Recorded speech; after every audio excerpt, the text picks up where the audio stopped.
Keith, why don't you start off, if you can, by telling everyone a little bit more about who you are and what you do? Thank you, Adam. As you say, my name is Keith Mills. I'm the Managing Director of Doveleigh Care. We bought our first home back in 1996. My wife was an RGN.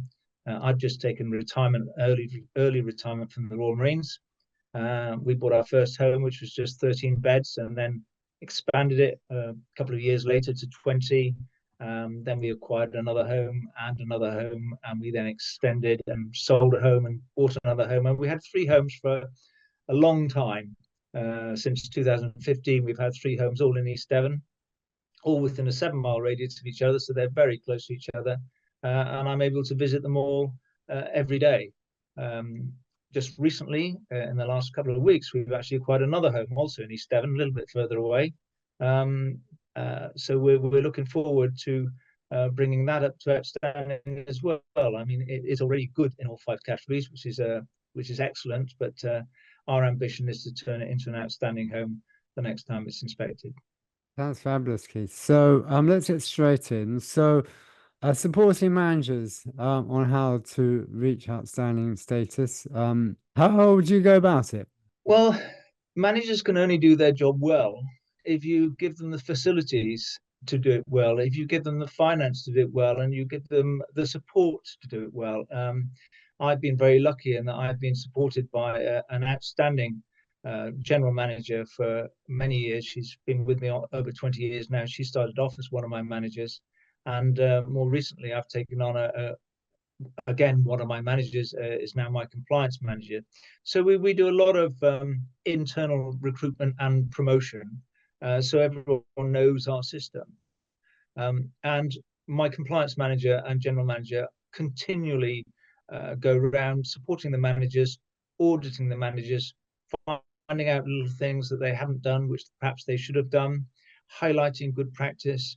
And the other thing that we do, which enables the managers to hit their goals, is we have no financial budgets whatsoever. So there are no financial constraints on any manager. If a manager needs an extra person to cover some shifts, or if they need an extra piece of equipment, all they have to do is come to me and explain why they need it. And if it's justified, we will buy it. And we will buy it because we have to, basically. If we want to give good service, we need to have the right equipment to be able to give that good service. I always check, or always make them check, that we haven't already got a spare piece of equipment in one of our other homes, which sometimes we have. And that, of course, saves us money because we don't go out and buy a second piece when we've got another piece not being used somewhere else. I see. So that's really how we operate. Yeah, that sounds great. And well, general manager for 20 years, and you're compliance manager and internally recruited. So obviously, the culture has you've got absolutely spot on here. So tell me about the day to day on supporting managers. On the top of this podcast, before we click record, you were talking about helping a manager whose home was requires improvement to become outstanding, which sounds like an amazing journey.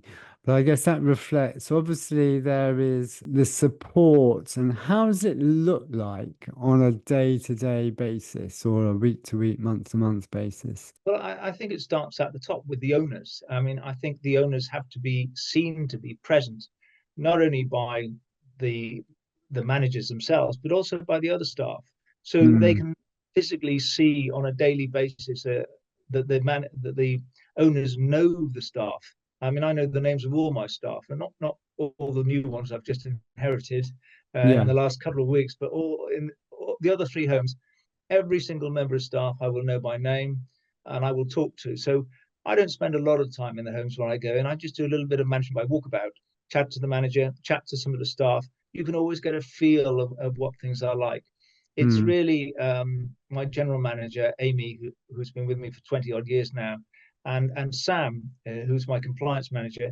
She's the manager we just talked about, who was with Arcot House when it required improvement. And by supporting her, with Amy and I supporting her and guiding her, she was able to bring that home in the space of 18 months from requires improvement to outstanding in all 5 categories. So that was quite an achievement. We were all very pleased, as you can imagine. And in this particular case, then, if we can just focus on this particular requires improvement to outstanding, tell me about the things that happened to achieve this.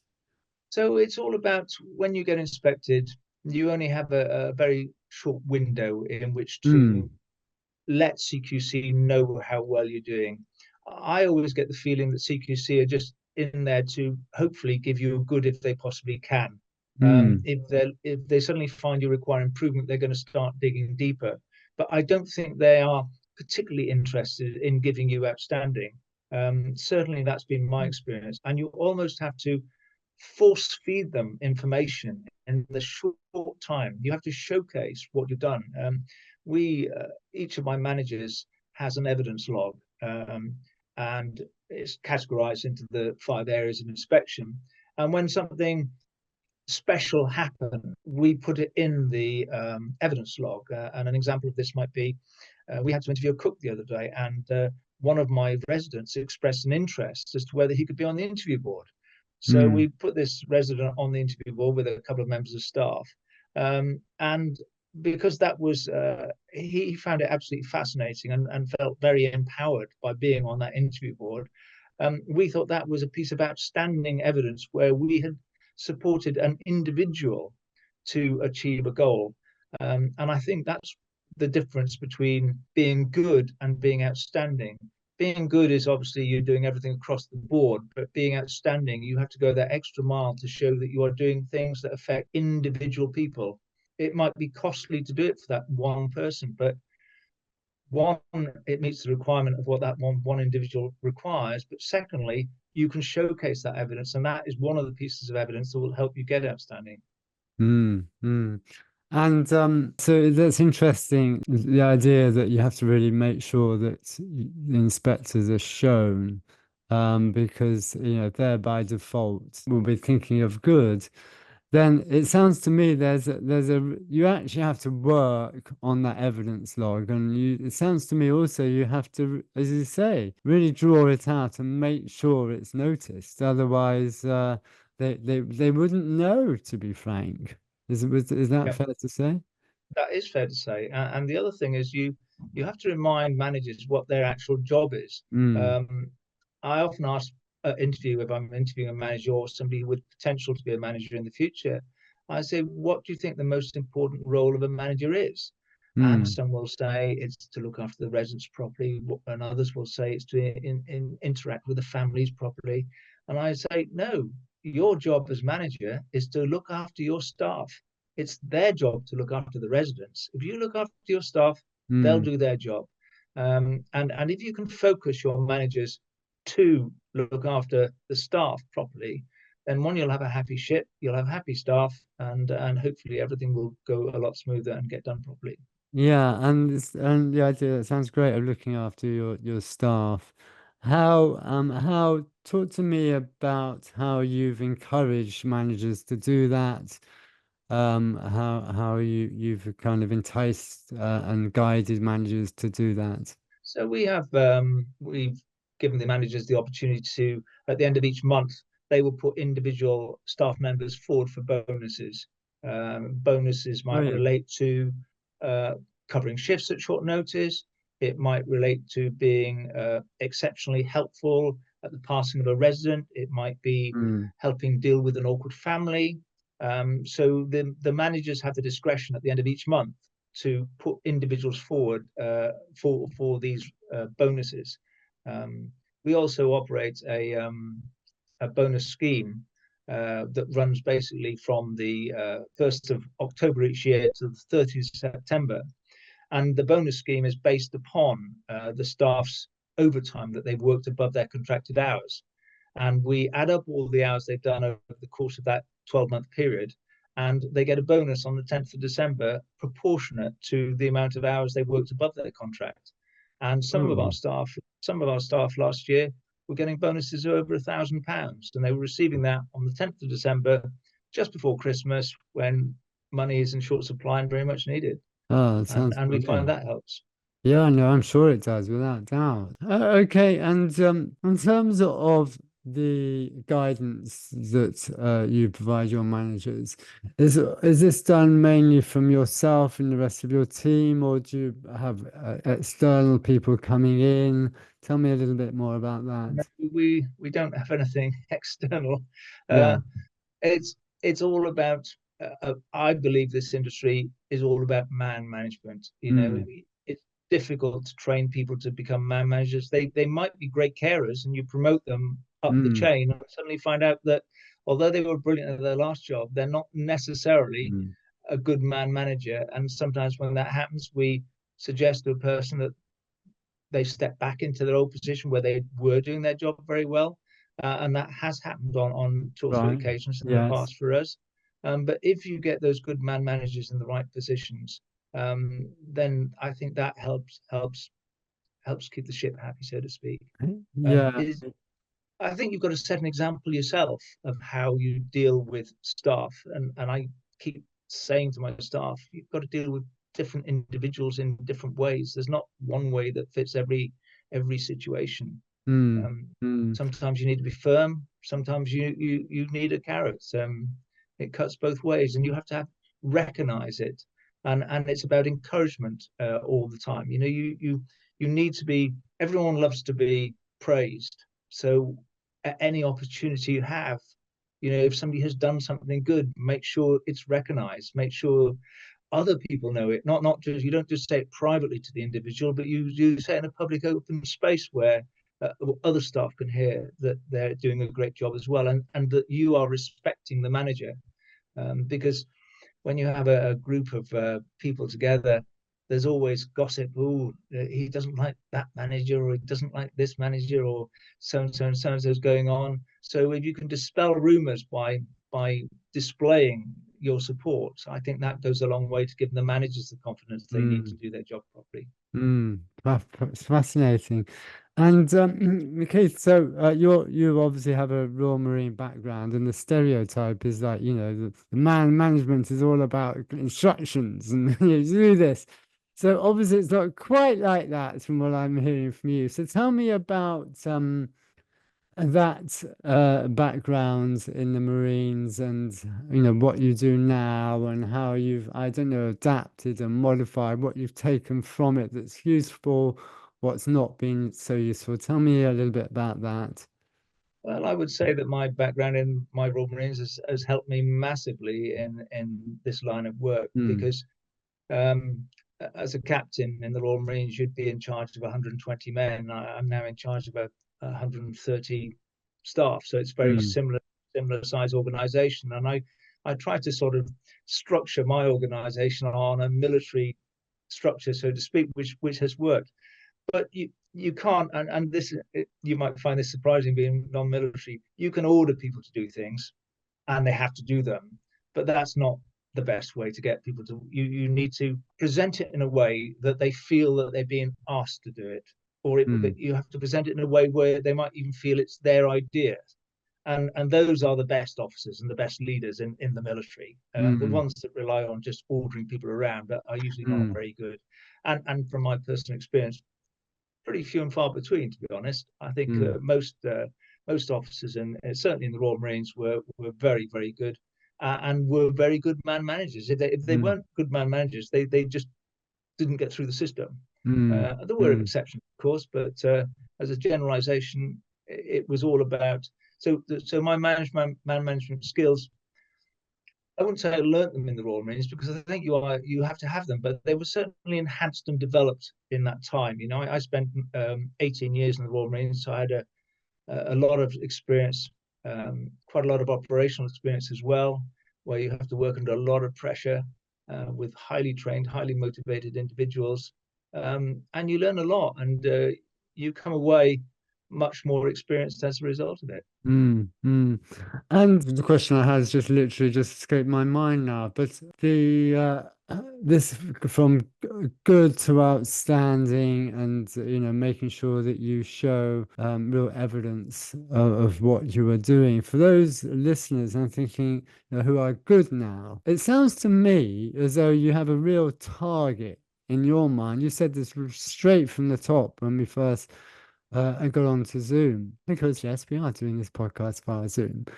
That you aim to get this home to outstanding, the one that you've taken on.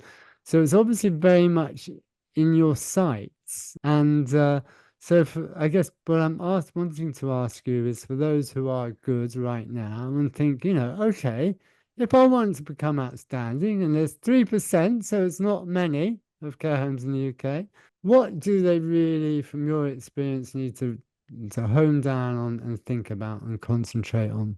Very difficult to praise it in such a way, but I think Mm, would be attention to detail. It's not the overall picture that's important. It's focusing on little things that make a difference. Um, Showcase those little things you're doing. Show them that you're going. Obviously, you need to do all the things that are going to get you to good, because if you don't do that, you're requiring improvement, and you might do some wonderful individual things as well, but that still won't mm, get you to outstanding. But mm, to go from good to outstanding, I think it's showcasing those tiny little things that you do that are exceptional, that mm. nobody else is doing. Yeah, fascinating. And I had another question as well, because again, it's just escaped me. Again, I think probably just going back to the requires improvement to outstanding. Over what period of time? That was quite a short period of time, wasn't it? About 18 months. Yeah, yeah. 18 Wow, months from when we 18 acquired months. the property to when it was first inspected. Yeah, yeah. And was there you had a goal in your mind? Was it to get to what? There's requires improvement now. I aim to get to outstanding, or was it like, well, let's get to good first and then No, no, no. outstanding? We How Our do you? target was outstanding from the very start. I Right. mean, Yeah. we were fortunate in the way our inspections happened. In that one of my other homes was inspected first. That was the first under the what was the new system back then. That was Dove Court. It was the first home of mine to be Mm. rated outstanding, and it was outstanding in two categories, which made it outstanding overall. Then 2 or 3 months later, my second home, Doveridge, was inspected. That was outstanding in three categories, because we'd learned from the first inspection what the Ah. inspectors were looking for. Yeah. And so by the time Arcot was inspected, we made sure that everything that wasn't quite right, why didn't we get outstanding in all five categories in the first inspection or the second inspection, looked at what we needed to do, looked at the evidence that we needed to produce to make sure that we could get outstanding in all five categories. And everyone will know that safe is the most difficult one to do it in. And you need a lot of evidence in that area to show them that you are outstanding. But we were able to do it. I And a see. lot of it was built on the experience of what we hadn't done correctly with the previous two inspections. And which is Yeah. why when we were re-inspected again some years later, we were to improve in each home the levels of outstanding. So we went from 2 to 3 at Dove Court. We went from 3 to Mm. 4 at Doveridge. I see. And as you mentioned earlier, we retained our 5 at Arcot House. Mm. So to be honest, we were disappointed we didn't get 5 in the other two. Right. And that is our aim. When we get inspected next time, our aim is to be outstanding in all 5 categories. Yeah, great, fascinating. And tell me about recruitment and how you go about it. Obviously, you have high standards straight from the top, right? They're coming into an outstanding home. So tell me So about how you go about recruiting your teams, particularly your care teams, and what you look for in your recruitment. I know I don't know how you're experiencing it in East Devon in recruitment, but I'm curious to know. But tell me your thoughts on that. Recruitment's always difficult in our industry. I think it became very difficult um, around the COVID time as well. Mm, In particular, post COVID was particularly difficult. We live in a rural area, East Devon being fairly rural. So our staff, a lot of them have to drive to work because it is too far to walk, and we're coming from a fairly small pool as well. right. But to aid us with recruitment, we recognise that we don't need to recruit to 100%. We need to recruit to a minimum of 111% just to cover holidays. And we actually don't need to recruit to 111%. we actually need to recruit to 115 or 116% to cover staff sickness, to cover maternity, to cover those other things. So we are prepared to bite the bullet on recruitment and over recruit. And our aim is to recruit to 120% in each home at all times. Sometimes we don't achieve that. We're only around 115, or sometimes we drop down to 110. But because we've over recruited, we end up with the staff not having to work such long hours as sometimes they might do. Obviously, there are exceptions to that now and again when you have a bout of sickness go through your staff. And we're prepared to allow, because all our homes are so close to each other, we're allowed some of our staff to actually move from one home to another to support when one home is under recruited and perhaps the other two are. What's the most important thing about recruiting a good carer? If I was given the choice between somebody who is a good carer and reliable and somebody who is an outstanding carer but unreliable, I would go for the reliable good carer every day. Because they're the ones you can rely on, who will turn up, who will always be there, don't create stress when they take time off work for whatever reason and leave other staff to pick up the pieces. Yeah. So Yeah, I yeah. see. And And somebody, then, go on. sorry, as I was saying, and it's then about making your staff feel valued so that they don't leave you. I mean, at the end of the day, we always are going to have people leaving. They leave for a variety of reasons: retirement, moving out of the area, or some fall out with the management, because we do have a very firm management system, and if people don't perform properly, we try and get them to improve. And unfortunately, some people aren't prepared to improve, so they say, well, here's my card, I'm off. And well, thank you. Yeah, I see. And tell me about technology, whether you find any, Keith, any particular technology that you, just the general operational aspects of running your homes that you found particularly useful, found particularly effective, good. So we are just beginning to embrace technology. I've always been a bit of a dinosaur in that respect. I've always liked Right. my paperwork, but recently, in the last 18 months, my son's joined me in the business. Oh, wow. He's now my finance director. He's got all the new ideas and the knowledge that will help us see us through some of these processes. We've used a company for care planning, and we've used them for some time. I Yeah. won't give you their name, Yeah. but we liked their system, but it wasn't good enough to get you to be outstanding. So fortunately, my daughter is married to a software engineer who is actually we're writing our own care program, Oh, that's and useful. we're enhancing everything. And we're already trialing on some of our staff who've been using the old system, and they just say, wow, this new system is fantastic. Oh, We haven't really? ironed out all the bugs yet, but You're right. the plan will be to roll it out across all my 4 homes. And then who knows after that, if it's successful, we might try and market it. I Um, see. Oh, wow. Well, we got this exclusively from you then today. So thank you for sharing that. You wanted the market. Great. yeah. Well, that sounds fabulous. Keith, thank you so much. Now, we've covered a lot of ground, and I think you've given everyone some great insights. Is there anything that you've not covered that you feel you would like to say? No, I don't think so. I mean, for me, when I started out in this business many years ago, care homes generally had a poor reputation. Hmm. And at the time, I think that was quite justifiably so. I think Hmm. things have improved a lot over the years. We're in a lot better position. But I always say, would I be prepared to put my grandma in any of my care homes? That is the Hmm. acid test. And if Hmm. I'm not, for whatever reason, then something needs to change. So I think Hmm. just look at it from that perspective. Think if it was your own family, Hmm. and your own family were being treated in that way, would it be a positive experience for you or a negative experience? Hmm. And then we try and make it as positive as we can for everyone. That's great, Keith. Thank you so much. Now, finally, if anyone would like to pick your brains or get in touch, how can they best do that? We've got a website, doveleighcare.co.uk. So go on that, and I'm 99.99% sure there's some links there in which you can get in touch with us. That's great. Keith, thank you so much for being on the Care CEO Success Stories podcast. Yeah, thank you very much, Adam.